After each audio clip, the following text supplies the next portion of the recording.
Aku pun teracun dengan akak ni tau. Dia kata dapat mic sekali. Kalau kau nak cari speaker yang padu, siap ada mic sekali, ini aku rasa harga yang jackpot lah. Sebab tu dekat live dia selalu sold out. Lepas tu kan, kalau ada beg kuning pun, beg kuning selalu hilang. Alright. Yang ni aku ambil colour black. Korang akan dapat ni, aku rasa ni mic. User manual, USB-A to USB-C cable, audio jack. So korang akan dapat dia punya, dia tak pasang lagi geng. Ni dia punya tali lah aku rasa. Mantap. Cantik nampak. Besar juga aku ingat kecil yang aku order. Tali ni korang akan pasang kat sini lah. Macam handbag guys. Memang cantik tu design ni.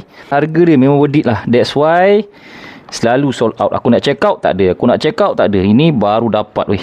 Warna hitam cantik weh. Dekat sini dia ada DC. Okay, aku ambil yang satu mic punya. Cukup lah.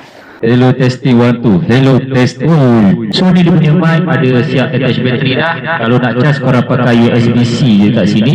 Kabel pun dia dah ada bagi tadi kan.